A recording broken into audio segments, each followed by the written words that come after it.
Buenos días. Esta clase corresponde a la segunda parte del acompañamiento docente teórico virtual sobre el tema patología de la pared abdominal. Soy el doctor Pablo Zaineldin y el tema que veremos a continuación es eventaciones. Los objetivos de la siguiente clase son definir y conocer las manifestaciones clínicas de las eventaciones y evisceraciones agudas. Conocer los factores predisponentes y desencadenantes para la aparición de las mismas. Reconocer mediante la clínica y métodos complementarios la presencia de complicaciones y conocer cuáles son las opciones terapéuticas que se ajustan a la disponibilidad del medio y al estado clínico del paciente.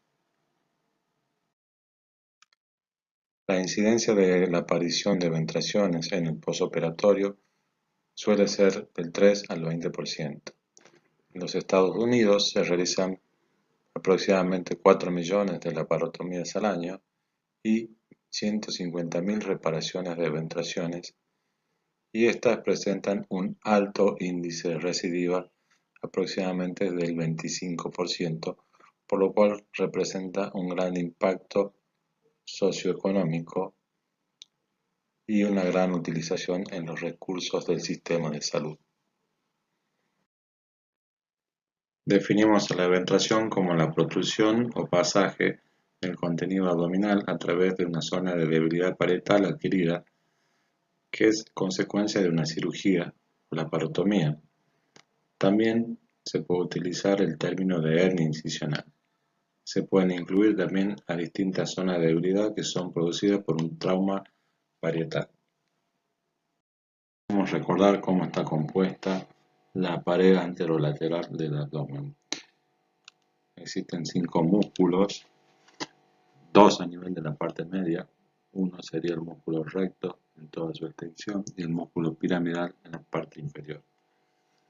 Los músculos laterales son el oblicuo mayor, el oblicuo menor y el músculo transverso. Es importante conocer la disposición de las vainas aponeuróticas de los músculos laterales que forman las vainas de envoltura del músculo recto y la línea media. La vaina aponeurótica del oblicuo menor divide por la cara externa del músculo recto en una hoja anterior y una hoja posterior, para entrecruzarse con la del otro lado a nivel de la línea media. Las vainas aponeuróticas del músculo transverso se adosan en la hoja posterior de la vaina del recto y las del oblicuo mayor pasan por la porción anterior de la vaina de los músculos rectos. Todas se unen a nivel de la línea blanca o la línea media. Debido a esta disposición de las vainas musculares, se consideran a estos músculos como músculos bigástricos. En la parte inferior del abdomen, por debajo de la línea arcuata, todas las vainas de los músculos van a pasar por delante de la vaina del músculo recto, estando tapizada la pared posterior de los músculos rectos solamente por las fascias transversales a este nivel.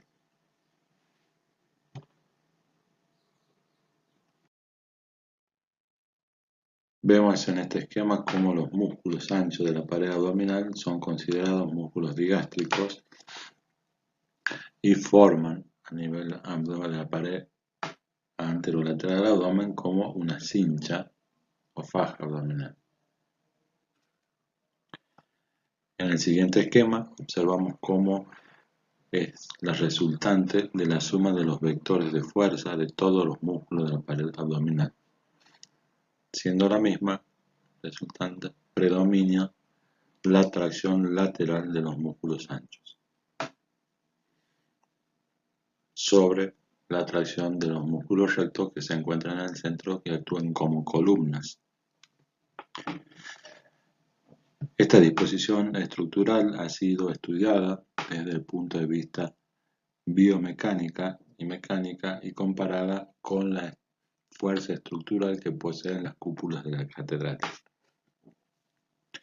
Para que la fuerza estructural sea efectiva es necesario la identidad de todos los elementos que la componen.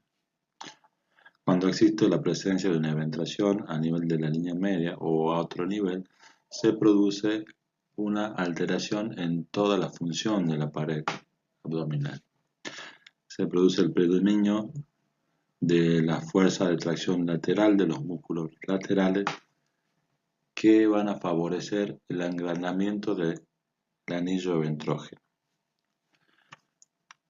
A su vez, los músculos rectos del abdomen pierden su función al estar desplazados de la línea media y se produce su consiguiente atrofia. La atrofia secundaria del músculo recto favorece la predominancia de la fuerza de tracción lateral de los músculos rectos, transformándose esto en un círculo vicioso, por lo cual se altera todo el mecanismo de funcionamiento de la pared abdominal. Estos son los aportes que nos da la biomecánica a la fisiología de la pared abdominal. El origen de las eventraciones es multifactorial y se halla en íntima relación con el acto quirúrgico. Encontramos factores preoperatorios, factores intraoperatorios y factores posoperatorios. Los factores preoperatorios, o también factores predisponentes, son todos aquellos que van a producir aumento de la presión intraabdominal o debilitamiento de la pared o interfieren en la cicatrización. Podemos mencionar a la obesidad, a los trastornos metabólicos como la diabetes mellitus o la desnutrición, enfermedades malignas, anemias, infecciones crónicas que producen alteraciones a nivel cicatrizal y la EPOC.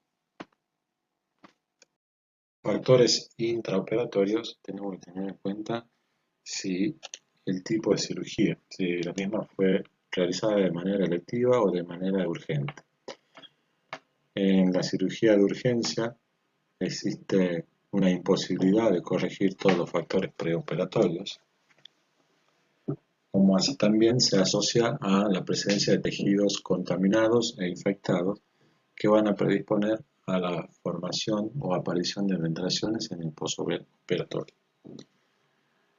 De acuerdo al tipo de incisión, las incisiones verticales son las más eventrógenas debido a que predomina la tracción lateral de los músculos anchos del abdomen y produce la resistencia de la sutura.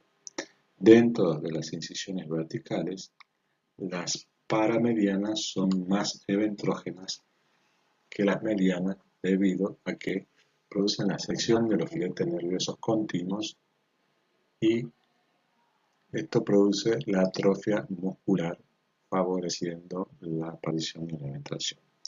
Por el contrario, las incisiones transversas van a preservar los filetes nerviosos y son menos eventrógenas. En cuanto a la técnica quirúrgica, tenemos que tener en cuenta todos los aspectos de la realización de la cirugía, desde la realización del campo antiséptico para prevenir la aparición de infecciones en el postoperatorio, hasta la correcta utilización del material y el material adecuado. Si utilizamos agujas de grande calibre, el paso de la misma aguja va a producir desgarro a nivel de la aponeurosis, debilitando la estructura de la pared, produciendo el fallo del cierre de la misma. La técnica del anudado y realización de puntos tiene que ser correcta. No debe haber excesiva tensión a nivel de la sutura que pueda producir la isquemia y necrosis de los bordes. La ubicación de los puntos debe ser simétrica y con una toma de suficiente tejido para que pueda afrontar los bordes de la herida y no se produzca la resistencia de la misma. Y por último, el tipo de anestesia. En el momento del cierre de la pared abdominal, que es el último tiempo quirúrgico, debemos mantener el plano anestésico y el paciente tiene que continuar con una buena relajación muscular, debido a que si hay falta de relajación va a haber tracción y tensión en los músculos y va a producir el desgarro de toda la pared abdominal. Entonces, siempre hay que solicitarle al médico anestesiólogo diciendo que es el momento del cierre, que los relaje, que los relaje más para que se pueda hacer una sutura y un cierre adecuado hasta que finalice la cirugía.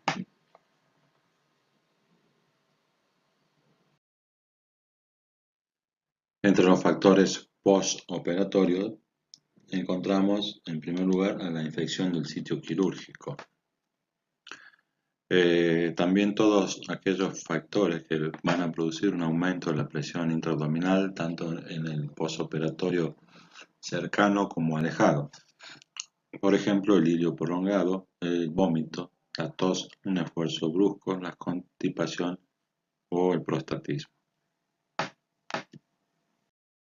Existen distintos tipos de clasificaciones para definir las eventraciones.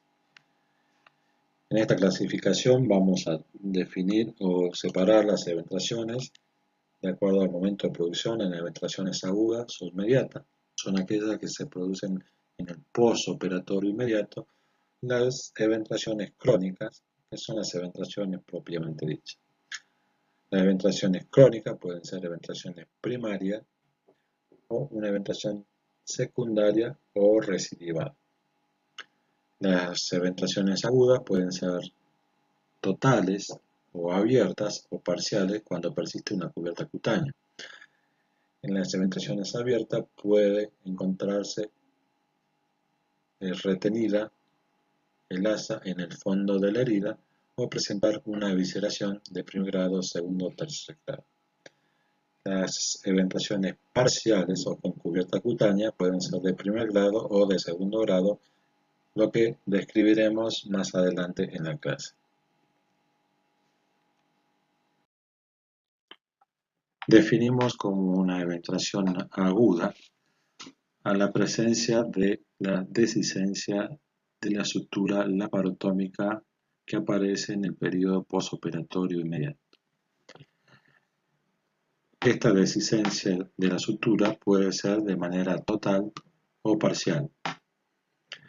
Cuando la dehiscencia ocurre de manera total, es decir, hay una apertura de todos los planos anatómicos, decimos que es una eventración aguda abierta. Vemos acá la separación de los planos musculares aponeuróticos y la cubierta cutánea. Cuando las vísceras se mantienen en el fondo de la herida, sin la tendencia a la eventración, decimos que es una eventración aguda abierta retenida, o grado 1. Existen distintos grados, pero cuando el diámetro visceral alcanza la cubierta cutánea, se denomina el grado 2, con evisceración. Y el grado 3 es cuando el borde visceromesentérico alcanza la cubierta cutánea. Pueden existir evisceraciones secundarias, heridas traumáticas, pero en ellas no existe la presencia de una sutura o cierre de una laparotomía previa.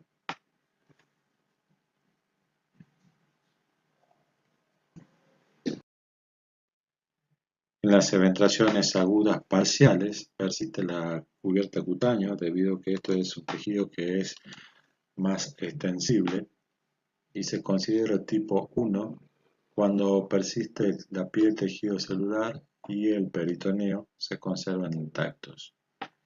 En la eventración cubierta tipo 2, solo la piel es quien recubre al asa intestinal. ¿Cómo realizamos el diagnóstico de las eventraciones agudas?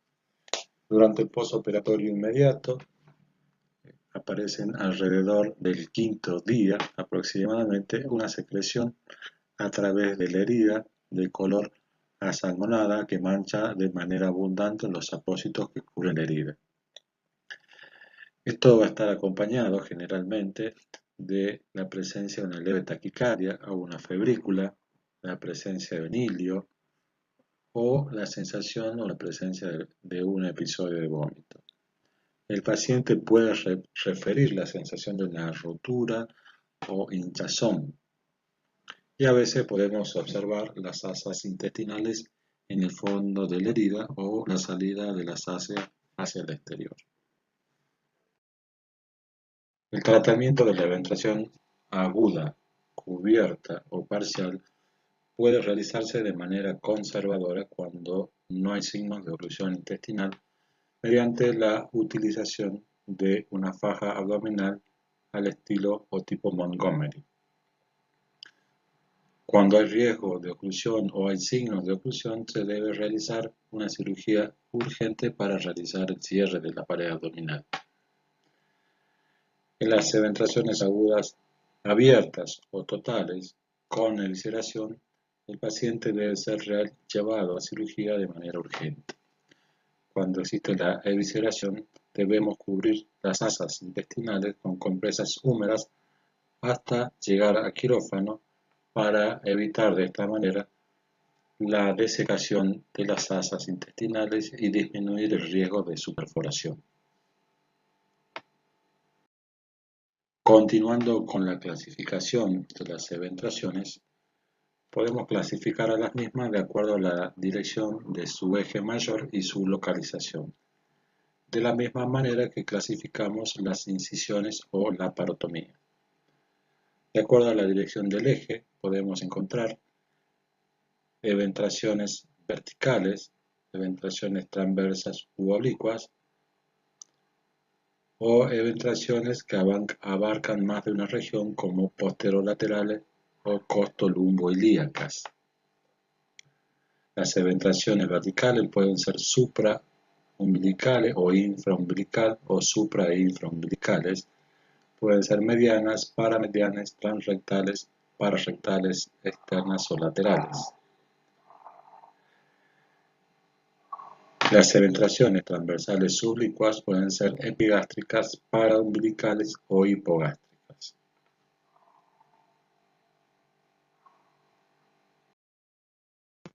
También podemos clasificar a las eventraciones de acuerdo a su tamaño, de acuerdo al anillo eventrógeno. Pueden ser pequeñas hasta 3 centímetros, moderada de 3 a 6, grande de 6 a 10 centímetros, gigantes entre 10 y 20 centímetros y monstruosa cuando tienen mayores a 20 centímetros de diámetro. Observamos en esta fotografía una paciente portadora de una eventración monstruosa que posee una eventración con un anillo eventrógeno mayor a los 20 centímetros de diámetro, lo que ocasiona la pérdida de domicilio de la mayor parte de las vísceras intraabdominales. Esto produce un gran deterioro en la calidad de vida del paciente, tanto desde el punto de vista psíquico como social, además de las alteraciones en las funciones fisiológicas como el hábito intestinal o los procesos digestivos, trastornos a nivel urinario, dificultad para la micción, trastornos posturales como dolor en la región lumbar y puede ocasionar trastornos respiratorios. Cuando estas eventraciones de gran tamaño se acompañan con trastornos tróficos a nivel de la piel, con la presencia de necrosis de la pared o la presencia de fístulas intestinales, decimos que son eventraciones catastróficas. El clínico del paciente portador de una eventración sigue los mismos pasos que describimos al hacer el estudio del paciente con hernias de la pared abdominal. Realizamos el interrogatorio minucioso y luego el examen con el paciente tanto de pie como acostado y la inspección y la palpación tanto en reposo y durante la realización de la maniobra de bálsamo. Durante la realización del interrogatorio, indagaremos sobre la aparición de tumor o dolor sobre una cicatriz quirúrgica. Debemos tener en cuenta cuál es el antecedente quirúrgico, de cuál fue la causa que originó la primera cirugía, si fue una cirugía oncológica o bien una cirugía de urgencia, así también como la aparición de complicaciones en el posoperatorio de esta cirugía, como la presencia de infecciones del sitio quirúrgico. Observamos la localización, el tiempo de evolución desde la realización de la cirugía hasta la aparición de los síntomas y cuál es la relación que tienen con el esfuerzo físico. También consignamos los antecedentes personales, prestando vital importancia a los hábitos tóxicos, el tabaquismo, la presencia de obesidad o diabetes o algún otro factor, enfermedades debilitantes asociadas. Realizamos la inspección de este paciente durante la relajación y maniobras de Valsalva. Esta se puede pedir solicitándole al paciente que tosa. Observamos la presencia de tumoraciones, así también como la forma, su tamaño y su localización anatómica sobre una cicatriz quirúrgica, cuál es el contenido y la relación del continente con el contenido. Si recordamos la conformación o los componentes de una hernia, habíamos dicho que está conformado por un anillo herniario, un saco y el contenido. En las eventraciones, el anillo eventrógeno se halla constituido por tejido cicatrizal fibroso debido a la dehiscencia de la sutura de la pared abdominal y a la retracción lateral que producen los músculos del abdomen. El saco se halla constituido por un tejido cicatrizal que reemplaza al tejido peritoneal, recubierto por una piel que se halla adelgazada y que en las eventraciones voluminosas se pueden observar trastornos tróficos a este nivel. El contenido de la eventración puede ser cualquier órgano intraabdominal y va a depender de cuál es la localización de la eventración. Debemos tener en cuenta que en muchas ocasiones puede haber un saco eventrógeno o múltiples sacos eventrógenos, generalmente en relación a toda la incisión quirúrgica. Durante la palpación de la pared abdominal en el paciente con eventración, tratamos de determinar la presencia de reductibilidad o irreductibilidad. Si se logra la reducción del contenido, realizamos la palpación del contenido. A veces es posible identificar la presencia de segmentos de piplón o de asas intestinales que se traducen por un gorgoteo a nivel de la palpación o crepitación. También tratamos de palpar los bordes del anillo ventrógeno para determinar cuál es el diámetro mayor. Las eventraciones, al igual que las hernias, pueden ser reductibles o irreductibles y esta irreductibilidad puede darse en forma crónica por la pérdida de domicilio o el deslizamiento o en forma aguda cuando estamos ante la presencia o la sospecha de complicaciones. La solicitud de estudios complementarios en estos pacientes van a estar dirigidas a indagar la presencia de comorbilidades asociadas, teniendo mayor importancia investigar la presencia de la obesidad, de diabetes, tabaquismo o la presencia de enfermedades debilitantes o enfermedades neoplásicas. A continuación, solicitamos la evaluación preoperatoria, siendo de fundamental importancia la realización de la evaluación funcional respiratoria mediante una espirometría, radiografía de tórax y gases en sangre, debido a que los pacientes en el posoperatorio pueden presentar complicaciones a nivel respiratorio una vez que son reintroducidas las vísceras hacia la cavidad abdominal.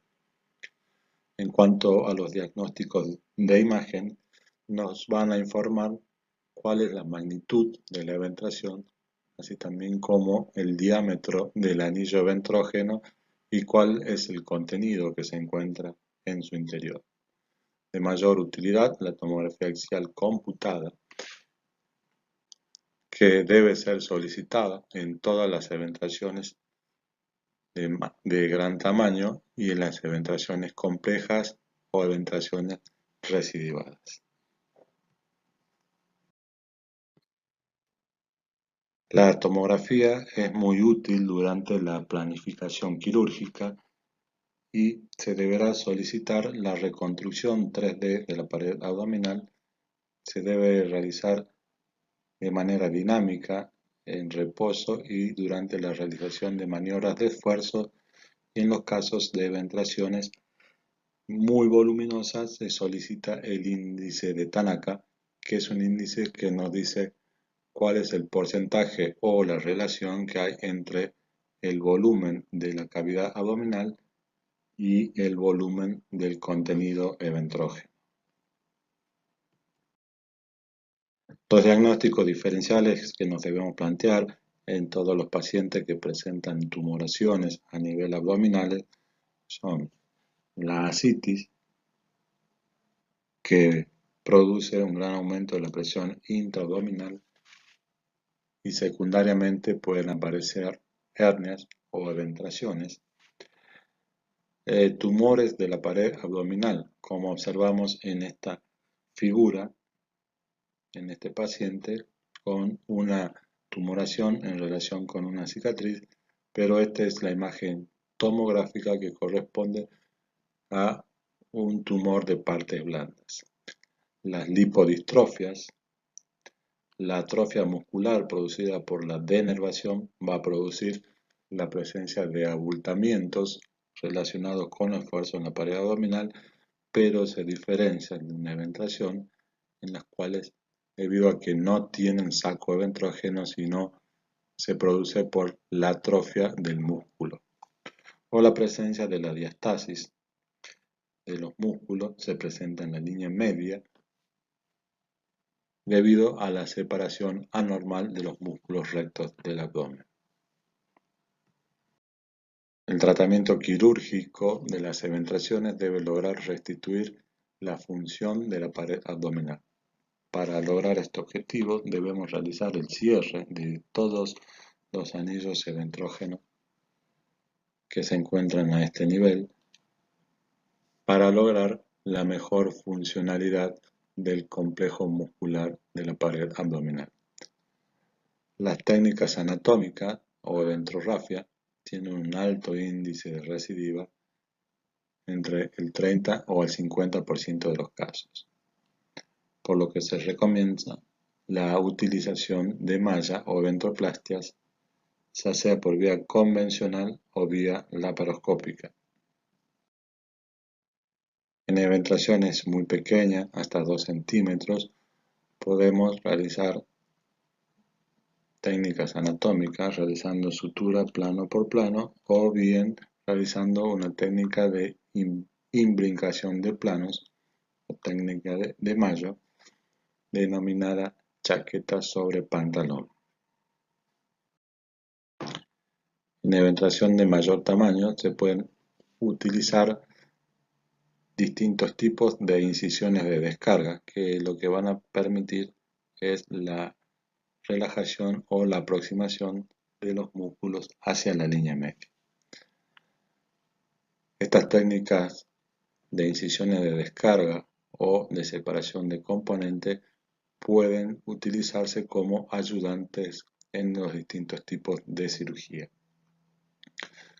En este ejemplo, una técnica de separación de componentes en donde se secciona el oblicuo mayor 1 centímetro por fuera de su inserción con el músculo recto, la primera incisión de descarga, y luego se realiza una incisión en la vaina posterior de los músculos rectos para lograr un avance del complejo muscular hacia la línea media entre 6 hasta los 10 centímetros de acuerdo al nivel en que se encuentre.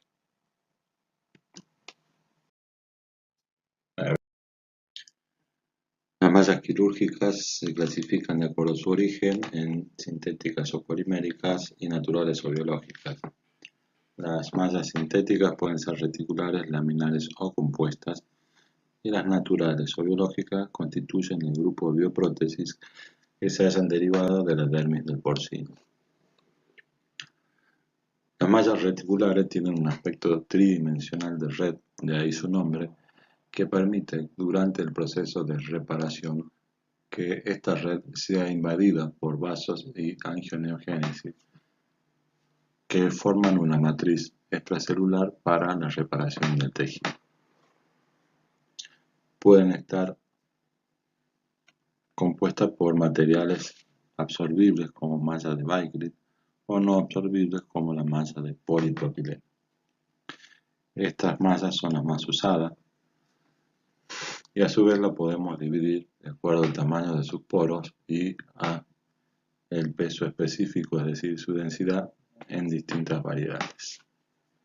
Existen mallas también parcialmente absorbibles que tienen en su composición ambos tipos de materiales.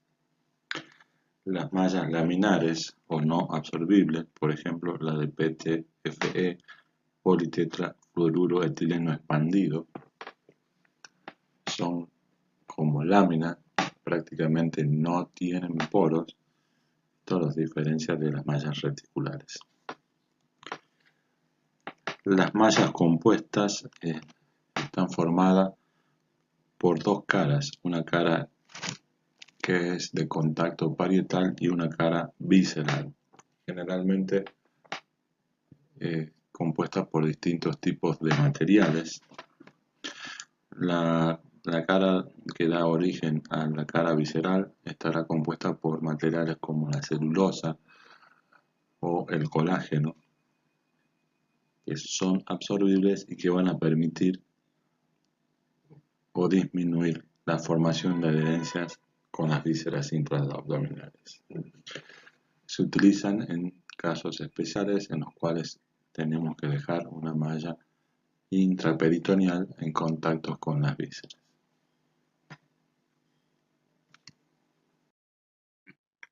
Existen distintos planos anatómicos en donde se puede ubicar una malla para la reparación de las eventuaciones.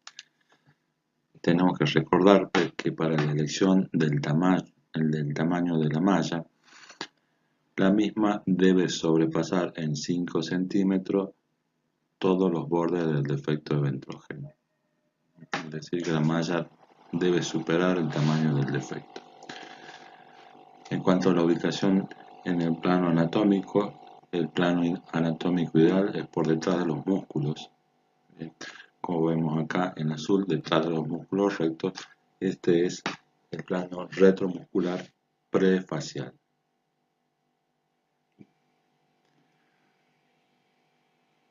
Otra buena ubicación sería por delante del peritoneo, es decir, la colocación de la malla en el espacio preperitoneal. Esto se da generalmente en la porción inferior del abdomen por debajo del arco de Douglas. Existen otras ubicaciones que la deben conocer. Por ejemplo, la colocación de mallas intraperitoneales, pero esto conlleva el riesgo de la formación de adherencia y formación de fístulas intestinales, por lo cual, ante la necesidad de colocar una malla intraperitoneal, optamos por las mallas compuestas que poseen caras viscerales antiadherentes.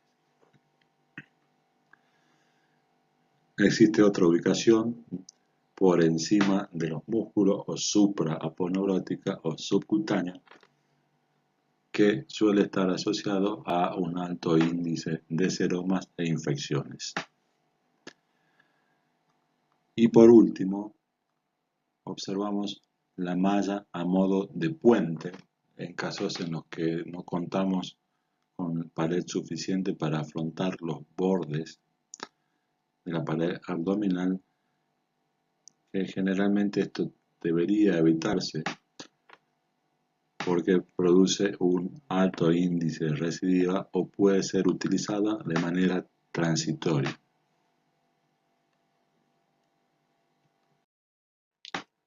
La reparación de las eventraciones por vía laparoscópica está indicada en eventraciones pequeñas de hasta 6 centímetros de diámetro o hasta 10 centímetros de diámetro. Puede realizarse mediante distintas técnicas. En el primer caso, las técnicas IPON o IPON, que utilizan mallas intraperitoneales. En este caso podemos utilizar mallas compuestas que tengan una cara visceral, o podemos optar también para realizar un TAP, es decir, ubicar la malla preperitoneal ventral. Colocamos la malla en el espacio preperitoneal y se cierra nuevamente el peritoneo. Esta es una gran eventración con pérdida de domicilio, por lo cual no está indicada una cirugía laparoscópica. Ante la presencia de estas grandes eventraciones con pérdida de domicilio, generalmente hay que hacer una preparación previa de estos pacientes para poder ser llevados a cirugía, debido a que las complicaciones cardiorrespiratorias del postoperatorio son muy frecuentes en pacientes que no están sometidos a preparación previa. En cuanto a las terapéuticas que se utilizan para realizar el tratamiento previo, se denominan terapias ayudantes, y veremos a continuación las más utilizadas. En la evaluación de estos pacientes que presentan grandes defectos a nivel de la pared abdominal, en la solicitud de tomografía solicitamos la medición del índice de Tanaka, que es la relación que hay entre el volumen de la cavidad abdominal y el volumen del saco herniario. Acá vemos cómo se está realizando esta medición, midiendo cuál es el volumen de la cavidad y cuál es el volumen del contenido del saco herniario. Cuando este índice es mayor a 25, decimos que hay pérdida de domicilio. La reintroducción de toda esta víscera o saco visceral dentro de la cavidad abdominal va a producir alteraciones a nivel cardiorrespiratorio. Por eso requiere del uso de terapias ayudantes. Dentro de las terapias ayudantes para pacientes con grandes eventraciones, describimos el neumoperitoneo progresivo preoperatorio, que consiste en la introducción de aire a través de la cavidad abdominal. Los objetivos es reducir las complicaciones cardiorrespiratorias del postoperatorio que se provocan por el síndrome compartimental. También distender las estructuras músculo-aponeuróticas de la cavidad abdominal para facilitar la reintroducción, la disección de adherencias y lisis neumática a través del saco eventrógeno y estimular el sistema inmunitario por irritación peritoneal con producción de macrófagos para mejorar la cicatrización. Para la realización del neumoperitoneo colocamos un catéter a nivel de la cavidad abdominal, generalmente un catéter subclavio con la técnica de Seldinger. Una vez colocado el catéter, procedemos a la insuflación de aire ambiental entre 500 a 1000 centímetros diarios.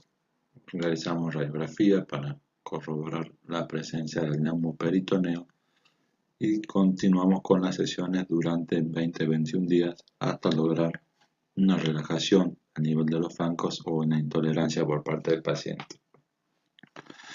Este era un dispositivo que usábamos antes, que consistía en dos frascos que contenían Pervinox. Entonces insuflamos a través del manguito o la pera del tensiómetro y se desplazaba el volumen del líquido del primer frasco al segundo y el líquido desplazaba el gas hacia la cavidad abdominal. Actualmente este procedimiento lo hacemos con jeringa de 60 centímetros cúbicos de manera ambulatoria con aire ambiental no filtrado.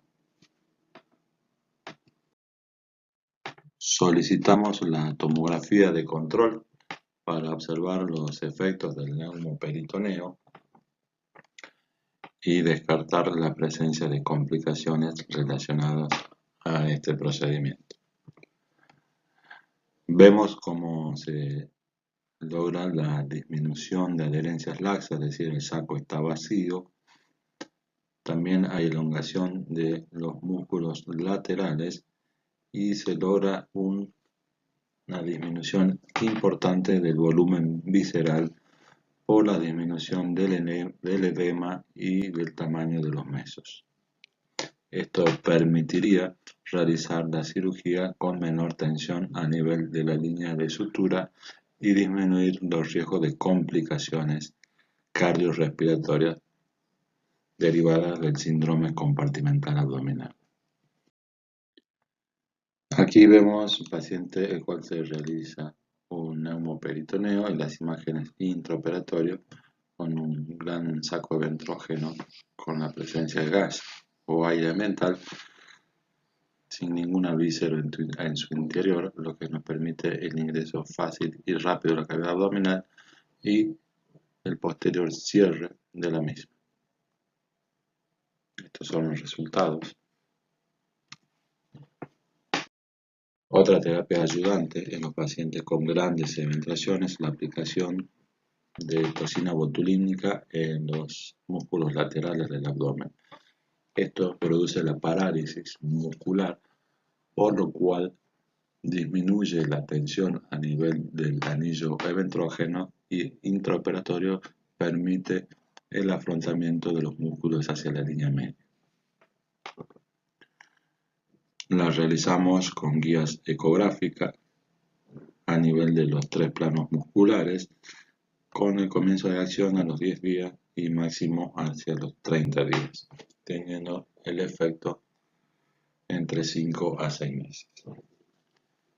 Hay veces que se realiza la combinación de ambos procedimientos con la toxina botulínica con el neumoperitoneo en los defectos mayores de 15 centímetros. En los defectos menores se puede utilizar toxina botulínica únicamente. Las complicaciones después de la realización de una cirugía de ventración, las más frecuentes es la presencia de hematomas o seromas, debido a que hay una gran movilización del tejido dermograso generalmente en estos pacientes. Puede ser tratado de manera conservadora o mediante la realización de punciones o mediante la colocación de un drenaje.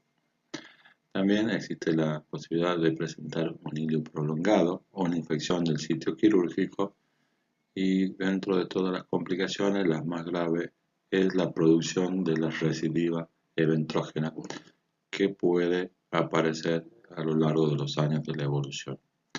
Acá vemos el retiro de una malla infectada. Es una recidiva y paciente con una gran colección, un seroma a nivel de la pared anterior del abdomen. Esta es la bibliografía utilizada y sitios web donde podrán encontrar mayor información sobre el tema. Muchas gracias por su atención y les dejo el mail institucional para que puedan formular preguntas.